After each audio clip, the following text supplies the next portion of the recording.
Hi, I'm Bude of Infra Intelligence Framework. I want to show you something a bit special, denial of service. Denial of service is very difficult and really depends by the target, by the environment, by your bandwidth.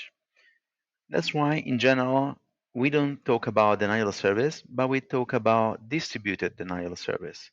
So having many machines like a botnet using their bandwidth and their CPU to send packets to flow to the target, it can really fulfill the bandwidth of the target. So the target will not work anymore and can also crash. Infra has some special features that even a machine alone can eventually do something. So imagine we have a machine that we know is vulnerable because we did a scan before. So it is very important to have a scan to the target before. And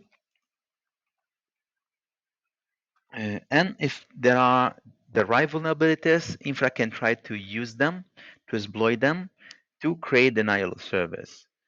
So this will be something more sophisticated than just sending packets. It will send packets, but also will try to do some exploitation of particular bugs that can cause denial of service. Let's try with all combined, all the vulnerabilities combined, and let's put the captcha.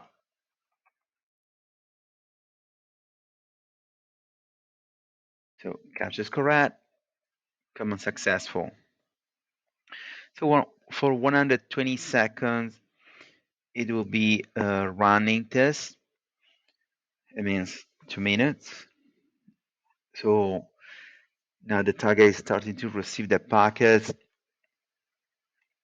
So it really depends by the bandwidth in general. In this case, it really depends if we had the scan before. So if we have a report, we have a report of this target already. So we can see here in the reports, there are this target. We found vulnerabilities. So now is the question to wait a bit and see. Like now is running for 2 minutes and it's crashing, stopping everything. Tomcat fail and is crashing everything. So if I put, for example, for more than 120 or during the same 120 seconds, I can even try to start it again, but the machine will fail. So now it's off. I can start again. And I don't know if we are in time, like enough seconds for it. We will see. So now it's loading.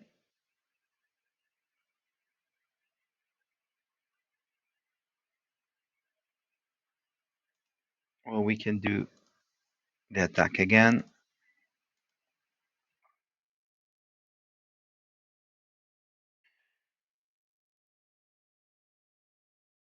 Do a little bit more.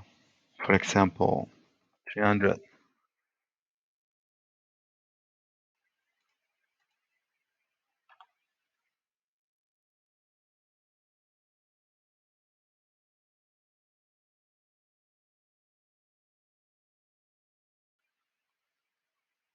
And of course, we wait.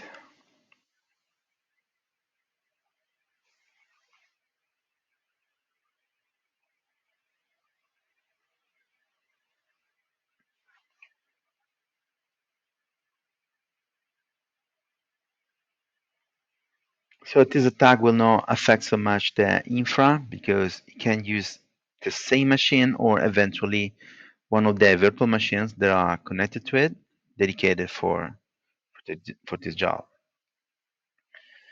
So we have to wait a bit and see what's happening. If it was successful before, it should be successful again using the same techniques. So it doesn't mean obviously that it works all the time in all targets, but It should work in this one. In fact, it's crashing. We see stopping Tomcat. So now it's stopping Tomcat. You can basically reboot the machine. Will be easier because this machine is down. So we just reboot it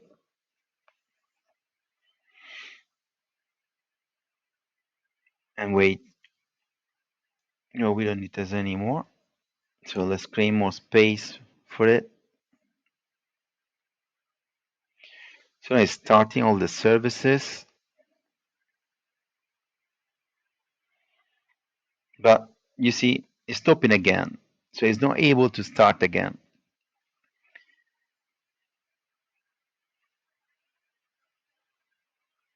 It's doing, yeah, errors and killing and again. This is because we put 300 seconds, so it was just in time, the denial of service to continue to send packets to this target. So even rebooting, it was failing again and crashing again. And so was not possible, to reboot. Of course, the denial service now is stopped, so now it should start again with no problems. This was only 300 seconds. And now will be all okay for the target machine.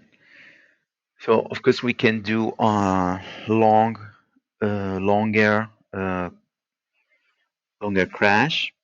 Consider in this case that fail will need a system to reboot the machine again, or it will be rebooted manually.